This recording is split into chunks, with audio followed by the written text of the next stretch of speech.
দর্শক, আমরা আমাদের সহকর্মীর সাথে কথা বলছিলাম, তবে এই বিষয়ে আমরা আরো বিস্তারিত জানতে চাই। এ পর্যায়ে আমাদের সাথে সরাসরি যুক্ত হচ্ছেন সাবেক ক্রিকেটার জনাব ইশতিয়াক আহমেদ।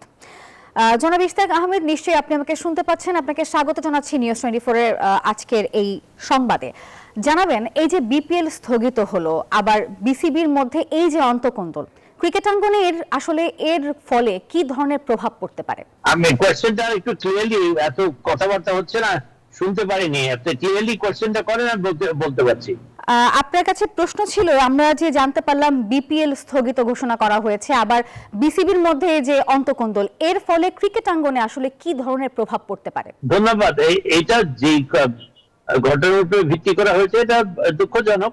আমার মনে হয় একজন বিসিবি ডাইরেক্টর যেটাই বলেছেন, হয়তো বা তার অবস্থান থেকে এটা না বললেও হতো।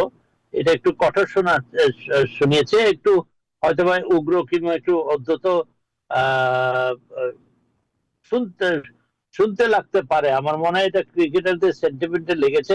এমন কথা যে আগে বিগত দিনে ক্রিকেট বোর্ডরা যে বলে নাই তা না। ক্রিকেট বোর্ডরা বলেছে পারফরমেন্স না হলে তোমাদের বেতন কাটা যাবে, কিংবা তোমাদের পারফরমেন্স ভ্যালুয়েট করা যাবে।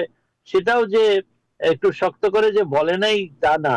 তো ইনি ডিরেক্টর যেটা বলেছেন, সেটা যে একেবারে খুব বেশি অপ্রাসঙ্গিক কিংবা অযৌক্তিক তা না, তবে ওনার বলার ধরনটা হয়তো বা ঠিক ছিল না, এবং আমার মনে হয় প্লেয়ারদের কিছুটা হলেও ইমোশনালি সেন্টিমেন্টে হিট করেছে।